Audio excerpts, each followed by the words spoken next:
সুপ্রিয় শিক্ষার্থী, জেআরএসির পক্ষ থেকে তোমাদের সকলকে স্বাগত জানাচ্ছি। আমি মোহাম্মদ জহির ইসলাম। আজকে আমরা আলোচনা করব কিভাবে ওয়েব পেজে কোনো ছবি বা ইমেজকে যুক্ত করা যায়। ওয়েব পেজে কোনো ছবি বা ইমেজকে যুক্ত করার জন্য একটি ট্যাগ ব্যবহার করা হয়, আইএমজি ট্যাগ। আইএমজি ট্যাগ একটি এমজি ট্যাগ।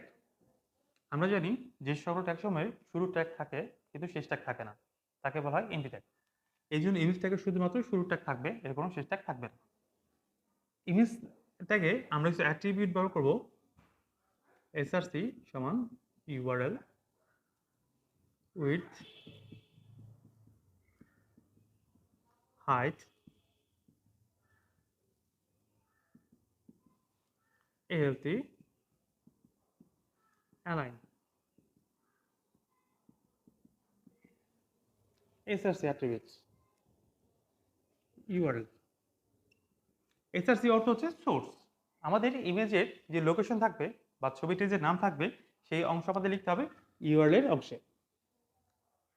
মূলত আমার ছবিটির যে লোকেশন, আমার এখানে ছবিটির লোকেশন থাকতে পারে অথবা ছবিটির নাম থাকতে পারে, সেটা যাই থাক আমাকে URL এর অংশে উল্লেখ করতে হবে।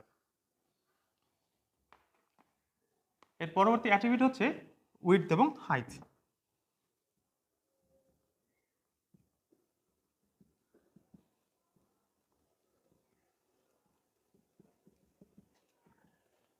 উইডথ অর্থ হচ্ছে ছবিটির প্রস্থ কত হবে এবং হাইট হচ্ছে ছবিটির উচ্চতা কত হবে।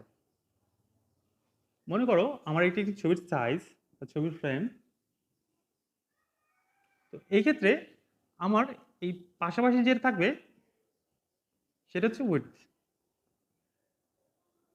এবং এই ছবিটির উচ্চতা কত হবে সেটি নির্ধারণ করা হবে হাইট অংশে। ঠিক আছে, তাহলে কি বললাম, এই ছবিটির পাশাপাশি যেটা থাকবে সেটা হচ্ছে উইডথ এবং এর উচ্চতা যা হবে সেটা হবে হাইট। এরপর আমরা আরেকটি অ্যাট্রিবিউট দেখব, সেটি হচ্ছে এএলটি।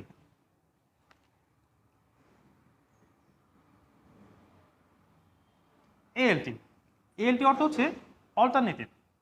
আমাদের ওয়েব পেজ যখন আমরা কোনো ছবি যুক্ত করব, বিভিন্ন কারণে ছবিটি প্রদর্শিত নাও হতে পারে। যখন ছবিটি প্রদর্শিত হবে না, তার পরিবর্তে কোনো টেক্সটকে প্রদর্শন করার জন্য আমার এএলটি অ্যাট্রিবিউটটি ব্যবহার করা হয়। দেখো এখানে সাধারণত এটা টেক্সট ভিত্তিক হয়ে থাকে। আমরা ওয়েব পেজে ছবির পরিবর্তে যে টেক্সটটি প্রদর্শন করতে যাই সেই টেক্সটটি আমাদের লিখতে হবে এএলটি অংশে। এবং আরেকটা হচ্ছে অ্যালাইন। পূর্বেও আমরা অ্যালাইন অ্যাট্রিবিউট নিয়ে কাজ করেছি এবং দেখেছি অ্যালাইন অ্যাট্রিবিউটটি কি করবে। দেখো এখানে সাধারণত আমার অবস্থান যদি চিহ্নিত করতে হয় যে আমার ছবিটির অবস্থান কোথায় হবে, সেক্ষেত্রে আমাদের অ্যালাইন অ্যাট্রিবিউট ব্যবহার করতে হবে। সাধারণত অ্যালাইনের ডিফল্ট মান হিসেবে লেফট দেওয়া থাকে, এই জন্য অ্যালাইনের মধ্যে আমরা কখনো লেফটকে ব্যবহার করি না। কিন্তু যখন আমাদেরকে কোনো ছবিকে ওয়েব পেজের মাঝখানে প্রদর্শিত করতে হবে, তখন অবশ্যই আমাদের অ্যালাইন অ্যাট্রিবিউট এবং তার ভ্যালু হবে সেন্টার। যদি ছবিটি আমি রাইট সাইডে প্রদর্শন করতে যাই বা ডান পাশে প্রদর্শন করতে যাই, সেক্ষেত্রে আমার অ্যাট্রিবিউট হবে অ্যালাইন এবং ভ্যালু হবে রাইট। ঠিক আছে, আচ্ছা এখন আমরা দেখব যে কিভাবে ওয়েব পেজে কোনো ছবিকে আমরা যুক্ত করতে পারি। মনে করো photo.jpg নামক ছবিটি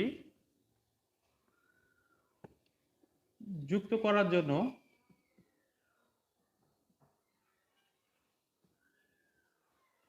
HTML কোড লাগবে।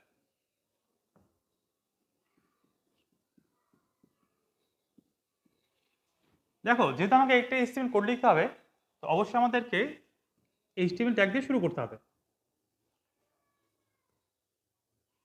HTML প্রথমে লিখবো হেড, হেডের অংশে লিখবো টাইটেল। টাইটেলে কি লিখবো, যেহেতু আমরা কি একটা কোনো ছবি যুক্ত করবো তাই না, তো আমি এই জন্য লিখে দিচ্ছি add image. Close title, head শেষ করব, এরপরে বডি শুরু করব। দেখো এখানে আমার কি কি কথা ছিল, শুধুমাত্র একটি ছবি যুক্ত করতে হবে। তো ওই জন্য আমরা লিখব আমাদের ছবি যুক্ত করার জন্য ট্যাগ হচ্ছে আইএনজি ট্যাগ, এবং এর অ্যাট্রিবিউট অবশ্যই সোর্স লিখতে হবে। দেখো এখানে কি শুধুমাত্র ছবিটির নাম বলে দেওয়া আছে, আর কোনো কিছু উল্লেখ করে দেওয়া নাই। তো এই ক্ষেত্রে আমরা কি করব, শুধুমাত্র ছবিটির নাম লিখব URL অংশ।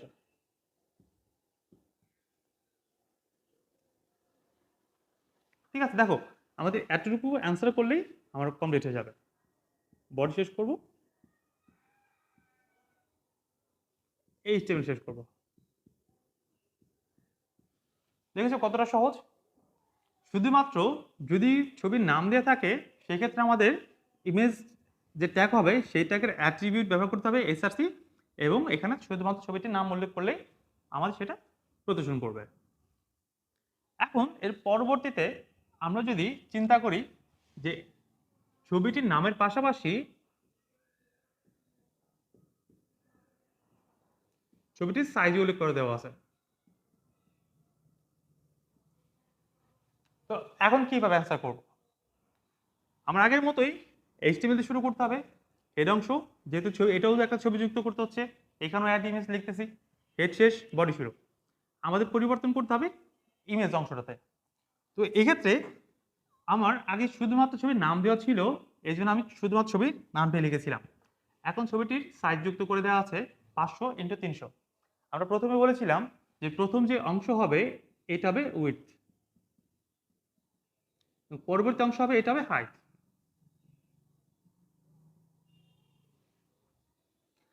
তাহলে কি হবে এখন, ইমেজ সোর্স ছবিটির নাম এবং এর সাইজ উইডথ হবে 500, হাইট 300 হয়ে গেছে।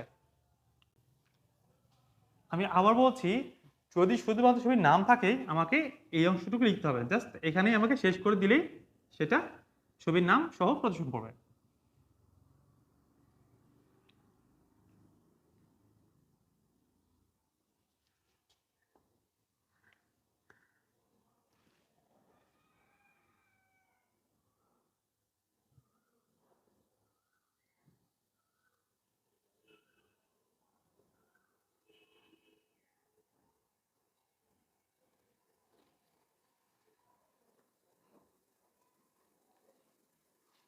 দেখো এখানে হয়ে গেছে।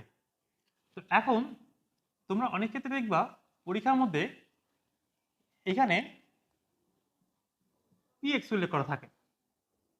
PX অর্থ হচ্ছে পিক্সেল। দেখো আমাদের যে ছবিটি থাকে, ছবিটির মধ্যে অনেক ক্ষুদ্র ক্ষুদ্র অংশ থাকে, ঠিক আছে? দেখো আমাদের ছবিটিরকে বিভিন্ন ক্ষুদ্র ক্ষুদ্র অংশে ভাগ করা থাকে, এবং এই যে ক্ষুদ্র ক্ষুদ্র অংশ এই প্রত্যেকটিকে এক একটা পিক্সেল বলা হয়। পিক্সেলের সংক্ষিপ্ত রূপ হচ্ছে PX। তাহলে পিক্সেলটা কি, আসলে পিক্সেল এখানে থাকলে আমাকে এখানে কোনো কিছু তেমন উল্লেখ করতে হবে না, শুধু আমি এখানে উল্লেখ করে দেব 500 PX এবং এখানে 300 PX। ঠিক আছে, আশা করছি তোমরা বুঝতে পেরেছ। আচ্ছা, এখন আমরা আরেকটু দেখব। এখন আমরা শুরু করলাম শুধুমাত্র যদি ছবির নাম দেওয়া থাকে সেই ক্ষেত্রে। এখন আমাদের যদি ছবিটির নাম সহ কোনো ফোল্ডারের লোকেশন বলে থাকে তখন আমরা কিভাবে অ্যান্সার করব? দেখো আমরা কিছুক্ষণ আগে দেখেছিলাম যে ওয়েব পেজে ছবি যুক্ত করার জন্য যদি শুধুমাত্র ছবির নাম দেওয়া থাকে সেক্ষেত্রে আমাদের কিভাবে সেটা ব্যবহার করতে হয়। এখন দেখো ছবিটির কি বলে দেওয়া আছে, সি ড্রাইভের পিকচার ফোল্ডারে ফটো.jpg, যার সাইজ হচ্ছে 300x200 ছবিতে যুক্ত করার জন্য HTML কোড লিখতে হবে। তো আমাদের কিভাবে HTML কোড লিখতে হবে চলো সেটা দেখে আসি। এই জন্য প্রথমে আমরা HTML দিয়ে শুরু করব। এরপর লিখব হেড অংশ, title, add image, close title. এরপর আমাকে হেড অংশ শেষ করতে হবে। বডি অংশ শুরু করব, এখন আমাকে একটা ট্যাগ ব্যবহার করতে হবে, ট্যাগ হচ্ছে আইএমজি ট্যাগ, এবং এর অ্যাট্রিবিউট হিসেবে অবশ্যই সোর্স ব্যবহার করতে হবে। কেননা যেহেতু আমরা জানি যে ইমেজ ট্যাগের মূল হচ্ছে সোর্স, যে আমাদের উৎসটা অবশ্যই বলতে হবে, তাছাড়া কখনোই ছবি প্রদর্শন করানো সম্ভব হবে না। ইমেজ সোর্স হিসেবে কি ব্যবহার করব, আমরা দেখেছিলাম যদি শুধুমাত্র ছবির নাম থাকে সেক্ষেত্রে আমরা ছবিটির নামটাও ব্যবহার করি, কিন্তু এখানে একটি নির্দিষ্ট লোকেশন বলে দেওয়া আছে। লোকেশনটা কি ছিল? সি ড্রাইভের পিকচার ফোল্ডার। তো এই জন্য আমরা লিখব সি কোলন, সাধারণত সির পরে কোলন দিলে সেটা হচ্ছে ড্রাইভের প্রদর্শন করবে। কি হবে? ব্যাকস্ল্যাশ ফোল্ডার হচ্ছে পিকচার, পিকচার ফোল্ডার স্ল্যাশ কি হবে? ছবিটির নাম ফটো ডট জেপিজি। এবং এর কি ছিল? সাইজ দেওয়া ছিল, ওয়াইড ছিল হচ্ছে 300 এবং হাইট ছিল 200। তো উইডথ হবে 300, হাইট কত হবে? 2। উইডথ ছিল 300 এবং হাইট হবে 200। এবার বডি শেষ করব, ক্লোজ বডি। এরপর শেষ করব ক্লোজ এইচটিএমএল। আশা করছি তোমরা খুব সহজেই বুঝতে পেরেছো যে ওয়েব পেজে কোনো ছবিকে কিভাবে যুক্ত করা যায়। এরপরে যদি তোমাদের বুঝতে কোনো সমস্যা হয় অবশ্যই কমেন্টস বক্সে আমাদেরকে জানাতে পারো, অথবা ডেসক্রিপশন বক্সে আমাদের পেজের লিঙ্ক দেওয়া থাকবে, তোমরা চাইলে সেখানে যোগাযোগ করতে পারো। এবং ডেসক্রিপশন বক্সে আমাদের পেজের লিঙ্ক দেওয়া থাকবে, তোমরা চাইলে সেখানে যুক্ত হতে পারো। আজকের মতো এখানে বিদায় নিচ্ছি, পরবর্তী আবার দেখা হবে অন্য কোনো ভিডিওতে। ততক্ষণ ভালো থেকো, সুস্থ থেকো। আল্লাহ হাফেজ।